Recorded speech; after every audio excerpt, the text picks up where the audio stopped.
Shalom, selamat hari Minggu. Bapak Ibu Saudara yang dikasihi dalam nama Tuhan, bertemu kembali dalam ibadah online pada saat pagi hari ini. Kita bersyukur buat kesempatan dan waktu yang Tuhan masih berikan bagi kita. Pagi hari ini kita mau menyenangkan hati Tuhan. Kita mau memberikan yang terbaik. Waktu kita, bahkan kehidupan kita mau menjadi persembahan yang hidup berkenan di hadapan Tuhan. Sebelum kita menerima kebenaran firman Tuhan, mari kita mau menyembah Dia. Kita mau menyenangkan hati Allah kita. Haleluya. Terima kasih Tuhan. Seperti wanita yang datang mengurapi Engkau ya Tuhan. Demikianlah kerinduan kami datang untuk menyenangkan hati-Mu. Mau menyenangkan hati-Mu ya Allah, menyembah Engkau. Terima kasih Tuhan. Haleluya. Amin.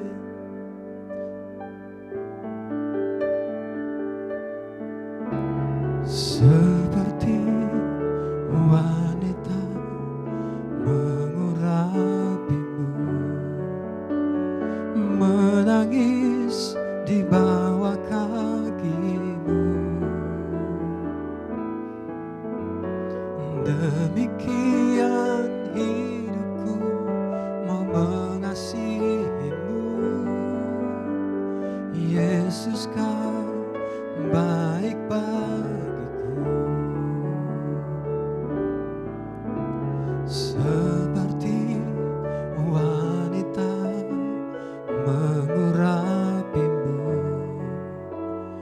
menangis di bawah kakimu. Demikian hidupku mau mengasihimu, Yesus kau baik bagiku. Sampai akhir ku menutup mata, ku tetap setia menanti janjimu. Sampai ku dapatkan mahkota kehidupanku, ku tetap setia untuk melayanimu.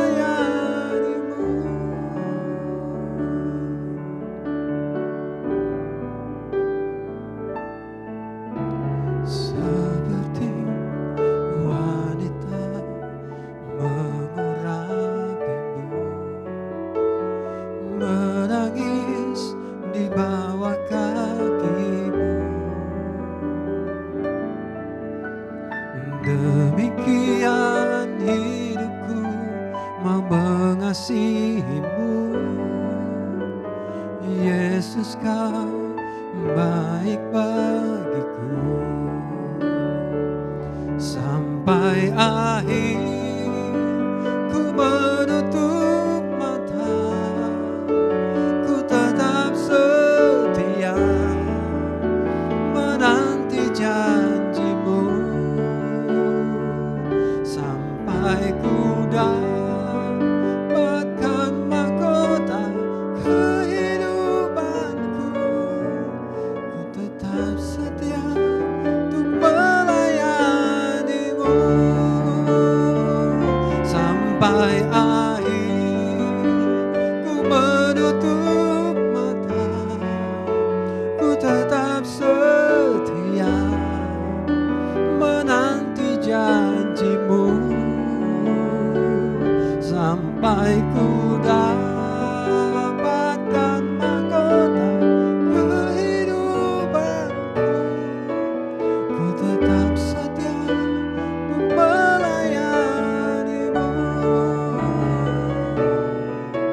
Ku tetap setia untuk melayanimu.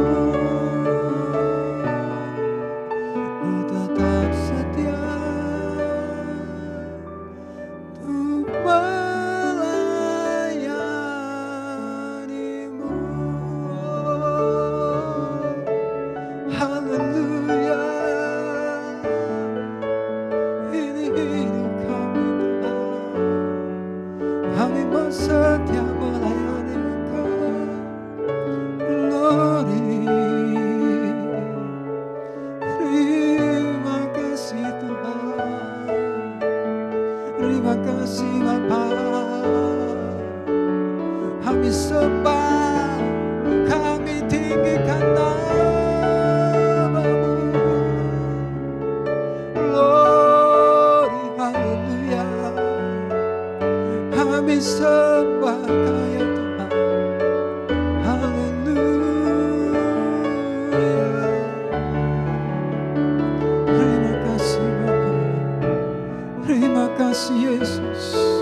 Haleluya, Kau dipuji, disembah.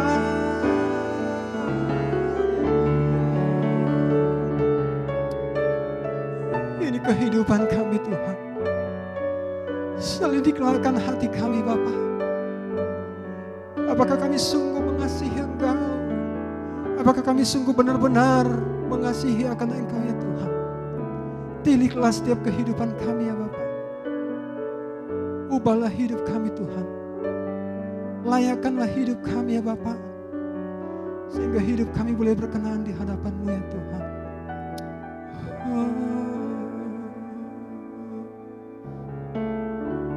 Haleluya.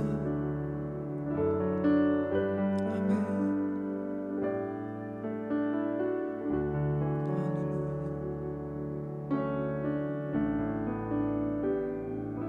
Selidiki aku,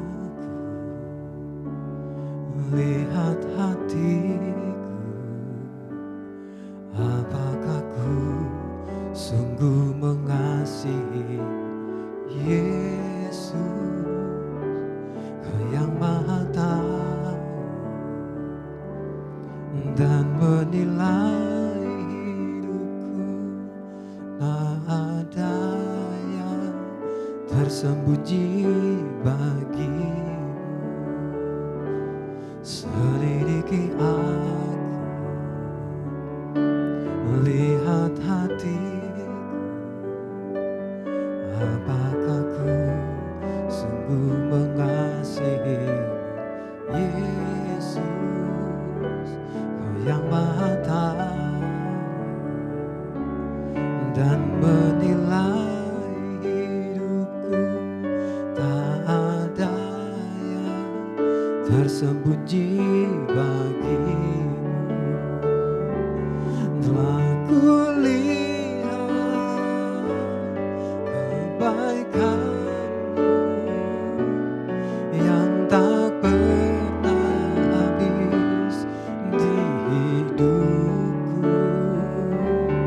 Ku berjuang sampai akhirnya Kau dapati aku tetap setia. Telah kulihat kebaikan-Mu yang tak pernah habis di hidupku. Ku berjuang sampai akhirnya Kau dapati aku tetap setia. Telah kulihat kebaikan-Mu yang tak pernah habis di hidupku. Ku berjuang sampai akhirnya Kau dapati aku tetap setia. Kau dapati aku tetap setia. Kau dapati aku tetap setia.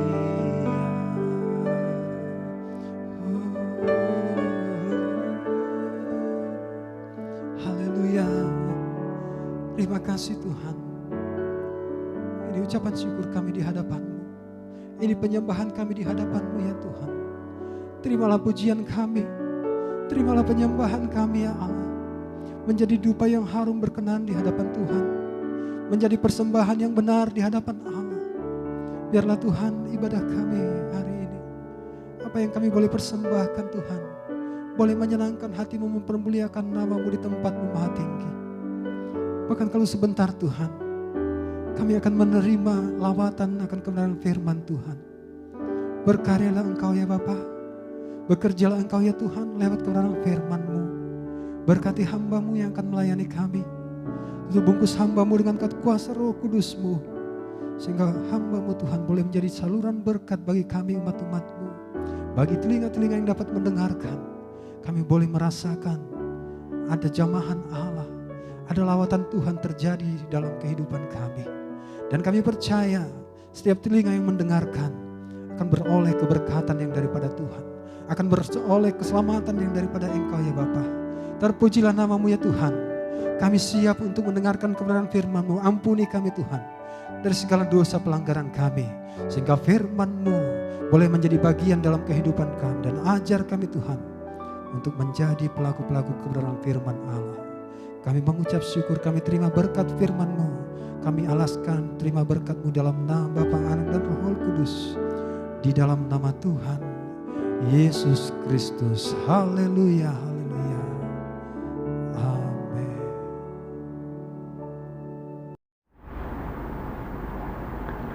Puji Tuhan. Haleluya. Shalom Bapak Ibu, saudara-saudari yang dikasihi dan diberkati Tuhan kita Yesus Kristus dimanapun Bapak Ibu berada.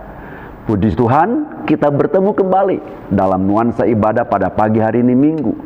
Kita bersyukur, saya juga bersyukur bahwa tadi pagi ketika kita bangun, kita diberi tubuh yang sehat sehingga kita bisa bertemu dalam ibadah pada pagi hari ini. Bapak Ibu ada di rumah, bagi yang belum berkesempatan hadir, tetapi bagi yang bisa hadir, tetap dengan menerapkan protokol kesehatan, datanglah ibadah dalam gereja, dalam ibadah offline. Tapi bagi Bapak Ibu yang belum berkesempatan di rumah dilakukan ibadah dengan online, saya anjurkan supaya tetap bersikap seperti seolah-olah Bapak Ibu ada di dalam gedung gereja, menyiapkan diri dan hati untuk menghadap Tuhan dalam nuansa ibadah. Kita akan baca ayat firman Tuhan pagi hari ini diambil dari Injil Matius pasal 18.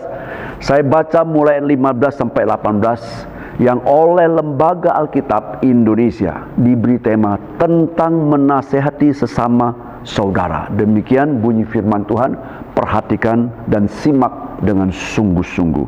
Ayat 15. Apabila saudaramu berbuat dosa, tegurlah dia di bawah 4 mata. Jika ia mendengarkan nasihatmu, engkau telah mendapatkannya kembali. 16. Jika ia tidak mendengarkan engkau, bawalah seorang atau 2 orang lagi, supaya atas keterangan 2 atau 3 orang saksi, perkara itu tidak disangsikan. 17.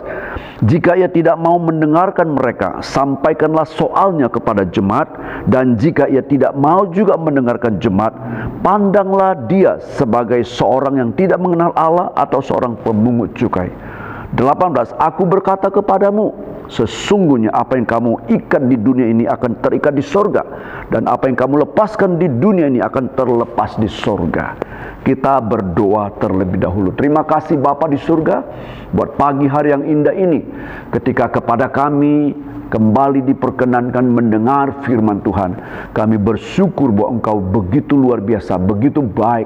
Kami sehat, kami diberkati.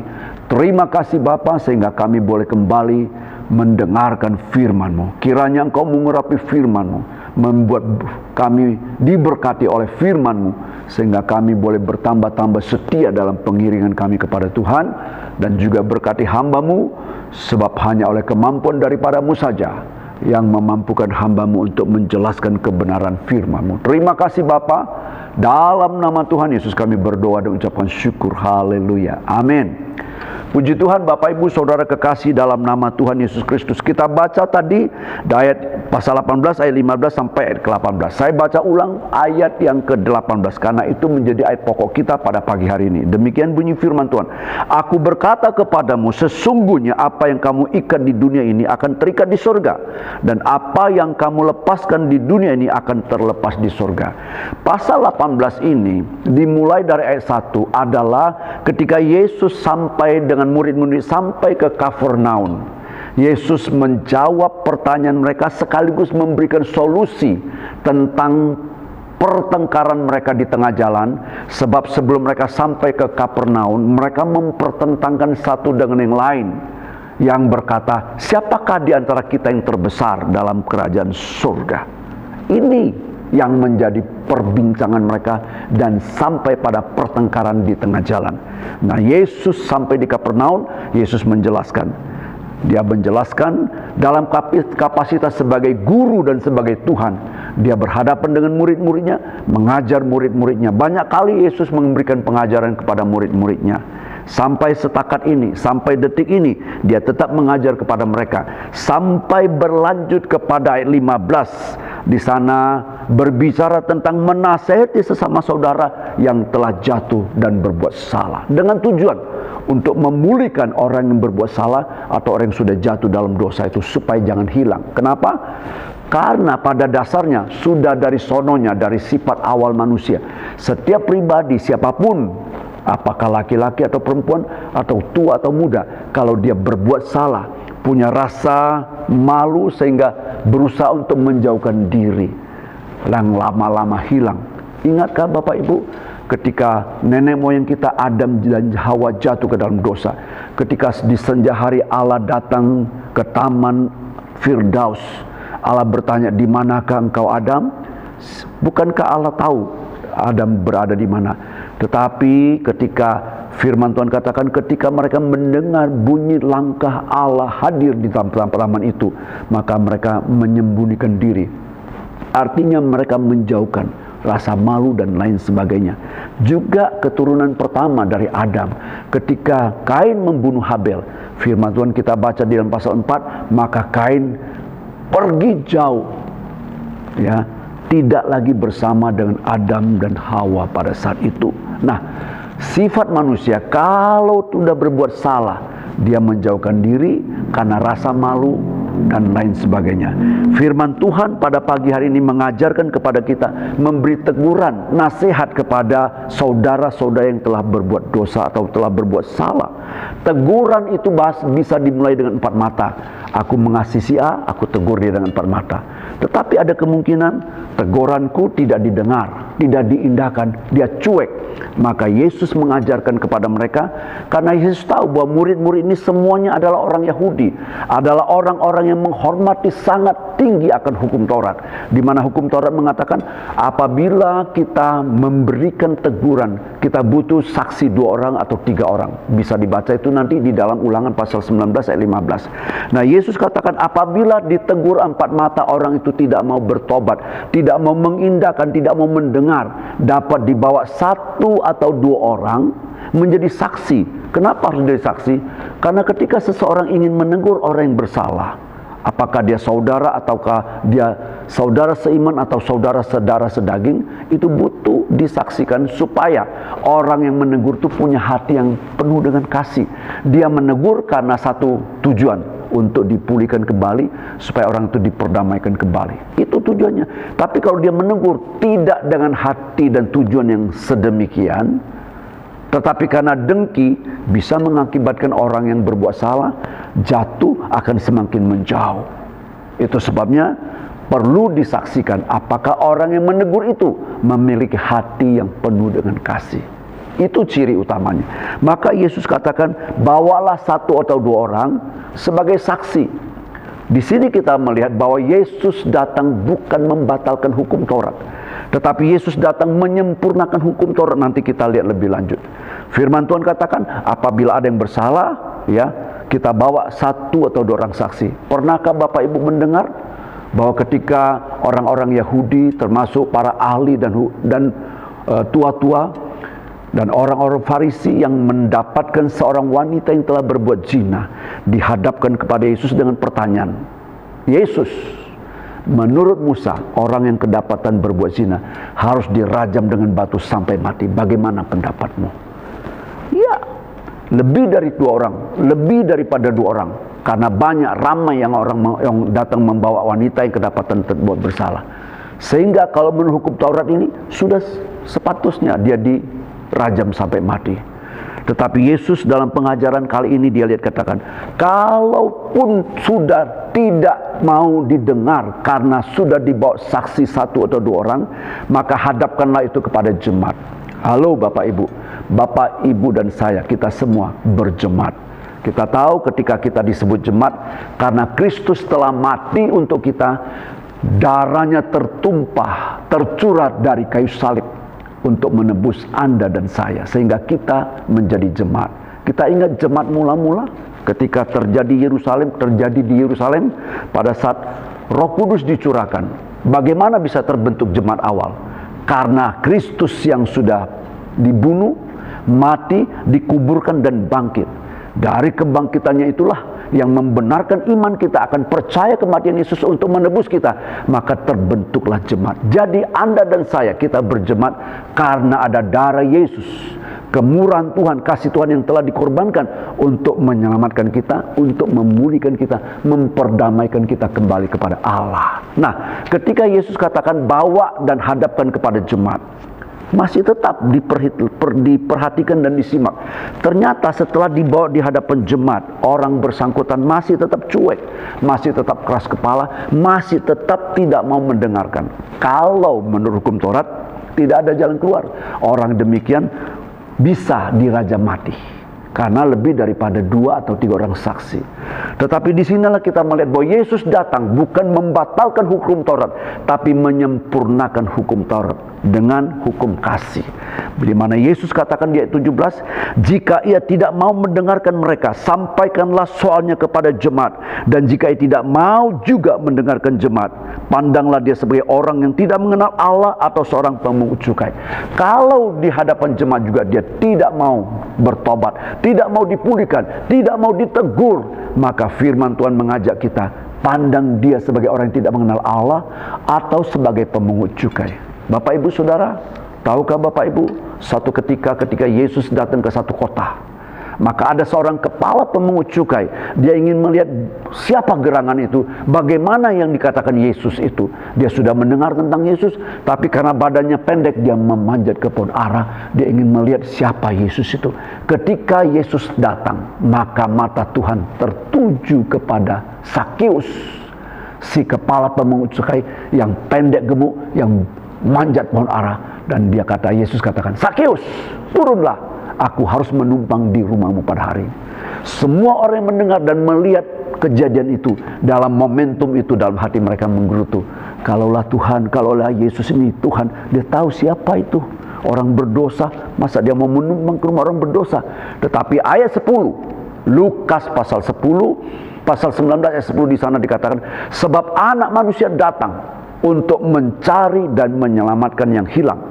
Oleh karena itu ketika Yesus katakan bahwa ketika orang ini telah diperhadapkan kepada jemaat pun dia cuek dan tidak mau mendengarkan, dia tidak mau ditegur, maka firman Tuhan katakan, pandang dia sebagai orang yang tidak mengenal Tuhan atau sebagai pemungut cukai. Ingat, untuk satu pribadi pemungut cukai yang dibenci oleh khalayak ramai, Yesus datang khusus ke rumah orang itu untuk menyelamatkan sang pemungut cukai, sang kepala pemungut cukai.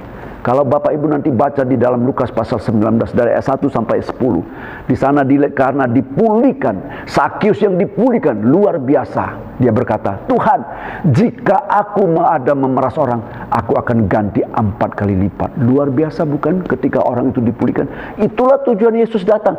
Maka ketika nasihat ini disampaikan kepada kita, yang firman Tuhan dijelaskan dengan kita dengan tujuan untuk menegur seseorang, untuk menasihati seseorang supaya itu dipulihkan, maka Yesus katakan, kalaupun dengan hukum Taurat tidak bisa diselesaikan, sudah bawa saksi 1 orang, 2 orang, 3 orang saksi sudah cukup, tapi dia tetap juga tidak mau, jangan benci dia. Ini penting Bapak Ibu saya sampaikan. Kenapa? Kita kasih contoh. Dalam satu keluarga ada kalanya seorang ayah menghadapi seorang anak yang degil, yang nakal dan lain sebagainya. Sudah berkali-kali dinasihatkan juga tidak mau dengar. Kerjanya keluar masuk penjara, orang tuanya malu, akhirnya membuat satu keputusan, diumumkan di koran. Pada hari ini aku mengumumkan kepala khalayak ramai bahwa si Anu tidak lagi menjadi anakku, dan segala perbuatan yang dia lakukan adalah ditanggung sendiri. Bapak Ibu Saudara kekasih dalam nama Tuhan Yesus Kristus, hati yang demikian bukan hati yang mencerminkan Kristus. Karena Kristus datang ke kota itu khusus untuk mencari orang yang berdosa, yang dianggap oleh semua orang berdosa. Tapi dia datang, dia katakan, Sakius, aku mau menumpang di rumahmu. Itu yang dilakukan oleh Yesus. Maka kalau kita pikirkan, ada orang tua yang mengatakan, mulai hari ini dia tidak lagi menjadi anakku dan segala perbuatan dia tanggung sendiri. Sebenarnya tidak perlu disebut demikian, karena hukum pidana di dalam negara kita, siapa yang berbuat dia yang tanggung. Sekalipun dia yang melakukan itu di bawah umur, maka ada hukuman bagi yang di bawah umur dan ada hukuman yang di atas umur, artinya yang sudah genap, sudah bisa dilakukan sesuai dengan hukum pidana. Tak perlu itu disebutkan. Bahkan yang lebih sedih lagi, mulai hari ini ia tidak lagi menjadi anakku. Bukankah itu sedih? Juga kita, kalau kita menasihati sesama saudara, sesama teman, kalau dia tidak mau mendengar, terkadang bisa membuat kita sakit hati. Akhirnya yang tadinya kita bertujuan untuk menasihati dia, untuk memulihkan dia, malah akhirnya timbul kebencian dan permusuhan dalam hati yang memberi nasihat dan yang diberi nasihat.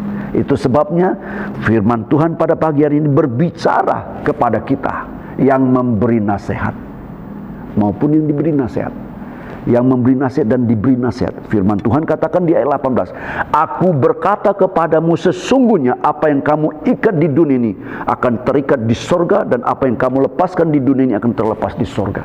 Nah, pada waktu Yesus menyampaikan ini, dia lanjutkan dengan perumpamaan tentang pengampunan. Maka dikatakan ada seorang yang berhutang 10.000 talenta, telah dihapuskan hutangnya. Tetapi orang yang telah dihapuskan hutangnya tidak memberi maaf kepada sahabatnya yang hutang cuma 100 dinar. Bukankah minggu lalu sudah disampaikan firman Tuhan ini tentang pengampunan? Apa kata firman Tuhan? Dalam ayat 33, dia katakan ini, bukankah engkau pun harus mengasihani kawanmu seperti aku telah mengasihi engkau? Maka dilanjut ayat terakhir disangkakan, maka Bapakku yang di surga akan berbuat demikian juga terhadap kamu apabila kamu masing-masing tidak mengampuni saudaramu yang telah berbuat salah dengan segenap hatimu. Nah, Bapak Ibu Saudara kekasih dalam nama Tuhan Yesus Kristus, pagi hari ini kita diperdengarkan satu ayat firman Tuhan yang saya baca sebagai ayat pokok kita. Disebut di sana dalam ayat 18, di sana dikatakan, Aku berkata kepadamu, sesungguhnya apa yang kamu ikat di dunia ini, kesalahan orang lain masih terikat dalam hidup kita. Apa saja perbuatan orang lain yang salah, kesalahan orang lain dan pelanggaran orang lain, sakit hati menjadikan kita sakit hati dan kita ikat dalam hati kita, maka itu akan tetap terikat di sorga. Dan apa yang kita lepaskan akan terlepas di sorga. Ayat yang sama referensinya di dalam Matius pasal yang ke-16 ayat 19. Di sana dikatakan, saya akan bacakan ayat 19, kepadamu akan kuberikan kunci kerajaan sorga. Apa yang kamu ikat akan terikat, apa yang kamu ikat di dunia ini akan terikat di sorga, dan apa yang kamu lepaskan di dunia ini akan terlepas di sorga. Bahasa dengan pengertian yang sama, tetapi didahului dengan kata-kata, aku akan memberikan kepadamu kunci kerajaan sorga. Ternyata ayat 18 itu adalah kunci kerajaan surga, kunci untuk masuk kerajaan surga. Pagi hari ini dengan firman Tuhan, Tuhan akan memberikan kunci kerajaan surga kepada kita. Apakah Anda mau kunci ini untuk melepaskan orang-orang yang terbelenggu dalam ikatan dosa, dan juga menjaga mawas diri Anda supaya Anda juga jangan sampai terbelenggu oleh ikatan-ikatan dunia ini, sehingga kunci kerajaan surga itu tidak efektif bagi saudara. Kalau saudara menasihatkan orang, jangan sampai saudara sakit hati dan dendam. Dan demikian juga kalau orang tidak mau mendengar, gak perlu dendam, gak perlu sakit hati. Tetap berdoa untuk dia dengan hati yang penuh dengan kasihan, menganggap dia sebagai pemungut cukai, di mana Yesus menunjukkan kasihnya ketika dia datang. Dia justru menyelamatkan orang yang dikatakan sebagai pemungut cukai yang dibenci semua orang. Bapak Ibu Saudara kekasih dalam nama Tuhan Yesus Kristus, kita masih ingat waktu Yesus bangkit dari kematian. Dia datang ke dalam ruangan, bertemu dengan murid-murid yang terkunci dalam ruangan. Dia katakan, damai sejahtera ku berikan kepadamu. Damai sejahtera. Di dalam Yohanes pasal yang ke-19, saya akan bacakan ayat yang ke-21. Maka kata Yesus sekali lagi, damai sejahtera bagi kamu, sama seperti Bapa mengutus aku, demikian juga aku sekarang aku mengutus kamu. Damai sejahtera bagi kamu, artinya apa? Kita sudah didamaikan dengan Allah oleh kematian Yesus. Makanya jemaat itu terbentuk setelah Yesus mati, dikuburkan, bangkit, dan dicurahkan Roh Kudus, maka terjadilah jemaat. Kita semua menjadi jemaat karena ada satu pribadi yang telah menyatakan kasihnya, berkorban hidupnya untuk menyelamatkan kita. Itulah cara Tuhan untuk menyelamatkan kita. Oleh sebab itu, pada pagi hari ini, ketika nasihat yang ditujukan kepada saudara yang bersalah itu, kita diberi kunci. Apa itu? Kunci kerajaan surga. Kunci ini diberikan kepada Anda dan saya. Kita yang sudah diselamatkan, kita lihat kepada jemaat mula-mula bagaimana mereka hidup dengan memegang kunci ini. Dan Paulus katakan di dalam 2 Korintus pasal 5 ayat yang ke-17. Perhatikan baik-baik. Kalau kita semua yang sudah memegang kunci kerajaan surga, yang sudah diperdamaikan dengan Allah oleh kematian Yesus, dia katakan itu. Jadi siapa yang ada di dalam Kristus, ia adalah ciptaan baru. Yang lama sudah berlalu, sesungguhnya yang baru sudah datang. Ayat 16 dilanjutkan dengan ayat 18. Dan semuanya ini dari Allah, yang dengan perantaraan Kristus telah mendamaikan kita dengan dirinya. Artinya dengan kematian Kristus telah memperdamaikan kita dengan diri Allah. Dan yang telah mempercayakan pelayanan pendamai itu kepada kami, kepada Paulus, sekarang kepada Anda dan kepada saya. Lanjut ayat 19 di sana dikatakan, sebab Allah mendamaikan dunia dengan dirinya oleh Kristus dengan tidak memperhitungkan pelanggaran mereka. Ia telah mempercayakan berita pendamaian itu kepada kami, kepada Anda dan kepada saya. Dan ketika Anda menjadi juru damai, menasihati orang yang telah berbuat salah, maka 20 di sana dikatakan, jadi kami, Anda dan saya ini adalah utusan-utusan Kristus.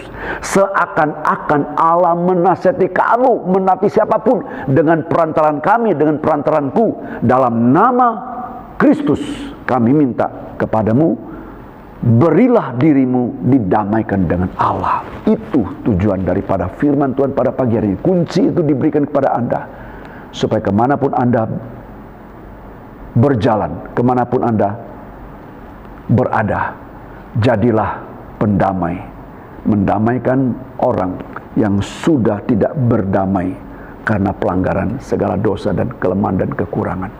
Kita memulihkan orang dengan menegur dengan kasih, membawa dia kembali untuk diperdamaikan dengan Allah. Itulah juru damai. Kunci itu diberikan kepada Anda dan saya. Anda mau masuk dalam kerajaan surga? Pegang kunci itu dan efektifkan kunci itu di dalam hidupmu dan di dalam hidupku. Terpuji nama Tuhan kekal sampai selama-lamanya. Oleh sebab itu tema pada pagi hari ini, kunci kerajaan surga. The key of kingdom of heaven. Tuhan Yesus memberkati. Mari kita berdoa. Terima kasih Bapa di surga buat pagi hari yang indah ini. Kepada kami telah dipaparkan firman Tuhan. Kami rindu supaya kunci kerajaan surga menjadi bagian hidup kami. Kami pegang kunci itu, kami menjadi juru damai, dan kami juga masuk ke dalam surga karena kunci itu menjadi efektif bagi kami untuk kami laksanakan di dalam kehidupan sehari-hari. Terpujilah nama Tuhan kekal sampai selama-lamanya. Terima kasih Bapak, terima kasih. Akhirnya Bapak Ibu Saudara kekasih dalam nama Tuhan Yesus Kristus, terimalah anugerah daripada Allah Bapa di surga, cinta kasih sayang daripada Putra yang tunggal Tuhan Yesus Kristus, penyertaan penghiburan serta pengayoman Allah Roh Kudus menyertai kita mulai daripada pagi hari ini sampai Maranatha Tuhan Yesus datang kembali.